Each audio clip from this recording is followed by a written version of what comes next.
Alright, in this video we're going to discuss a little bit about what the chord symbol that we saw, B flat 7, what it actually means. As you probably have seen so far, up to this point, whenever we've looked at our chords, we've basically taken our three basic chords, B flat, E flat, and F7. And whenever you saw the chord symbols up on the video, you probably noticed that when we were talking about our one chord, our B flat, we also said that shape or that sound also applies to when we see this chord symbol B flat 7. And so what we need to do is figure out then, what else we have to do to look at the difference between a B flat chord and a B flat 7 chord, just so we can be a little more specific. Now the first thing you need to know is, if you went ahead and played that B flat shape on a B flat 7 chord, everything would be totally fine. Nothing you're playing is getting in the way or is wrong in any way. What we need to do though is realize that there's an extra note in that chord. And what we're going to do is talk about how we can, what that note is and how we can use it. So the best way to start to think about this is to look at the other 7 chord that we've learned. If you remember, our 5 chord, our F chord, is actually an F7 chord. And we talked about how it's a 4-note chord, but if we want to, we don't have to play the C, and this is our basic shape.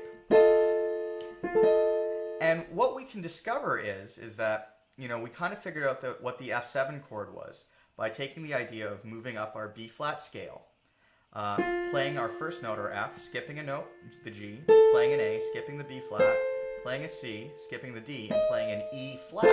So these are all every other note on the B flat scale starting on F.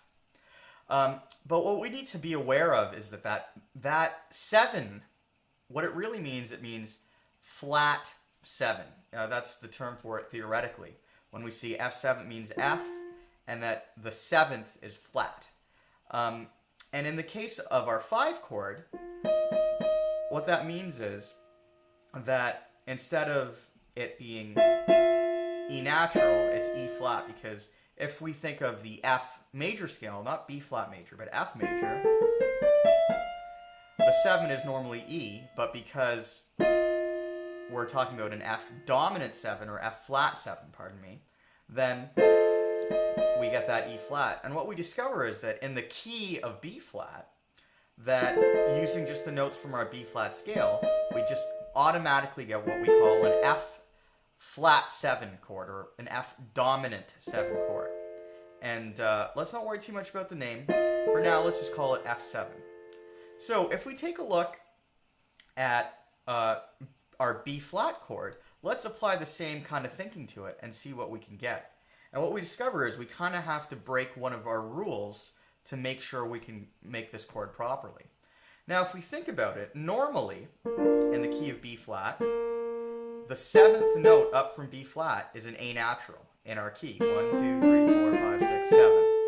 A natural. However, what we said is the rule is we're calling it a flat 7. That's what the 7 means, that the 7 is lowered or flattened.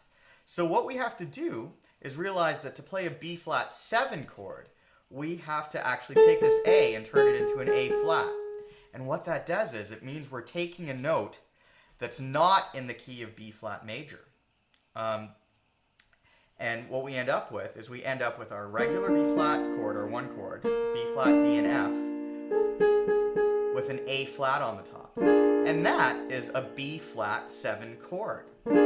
And the reason we use it, you're probably wondering why. I thought, our rule was that all the notes from our chords have to come from the B flat scale. That's what I said right at the beginning. And generally that's true. But in what we call tonal music, music that has different notes and chords, there are situations where you can break that rule for the purpose of kind of making a strong sound.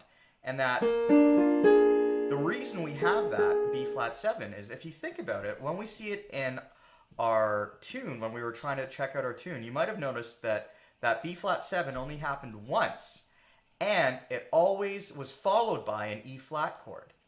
And then if we take a look, let's just play our B flat 7 chord there. And let's play an E flat chord right after it. What we discover is that that A flat really wants to move to the G. So in a sense, what we're doing is we're sort of saying, hey, let's put in this passing chord, this B flat 7 chord, that makes it so that when we go to the E flat chord for the first time, that we get this really strong sound.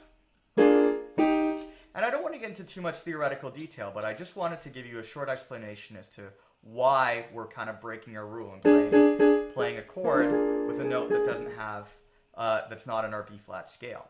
So that's the explanation behind it, but real quick, just to sum everything up, whenever we think of a B flat 7 chord, we realize that it's not an A that makes up the 7th from B flat, but an A flat, because it's called a flat or dominant 7th.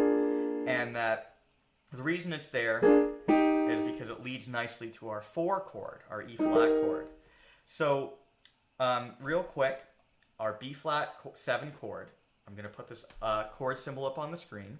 In root position, our basic chord is B flat, D, F, and A flat. Now, if we remember though, we were generally playing our B flat chord, or 1 chord, with our 3 notes, F, B flat, D. So, just like with our F7 chord, you know, we can make what we normally have a 3-note chord into a 4-note chord, and we just add the A flats. We get F, A flat, B flat, D. So all of a sudden we have a 4-note chord. And just like before, with our F7 chord, if you remember, we made the C optional. If you wanted to make it a 3-note chord, same thing with this chord. If you don't want to make this B flat 7 chord that's a passing chord happening really quickly, if you don't want to get all 4 fingers down, that's totally cool. This time the F is optional because that's the 5th note of the B flat chord, just like the C was the 5th of the F, and we made it optional. So, in essence, when we're sticking to our 3-note chords, once again I'll put the chord symbol up on the screen, here's our voicing, our shape for our B flat 7 chord. So real quick, what I'm going to do is I'm just going to play a B flat chord, a B flat 7 chord, and an E flat chord. A 1 chord, a B flat 7 chord, and then our 4 chord. Just so you see how it all flows. There's our regular B flat chord. There's our B flat 7 chord. And you see how that falls to make our 4 chord. So there, you just learned a little bit more of an advanced harmonic concept, the idea of a passing chord and using notes that aren't in our scale or key of B flat.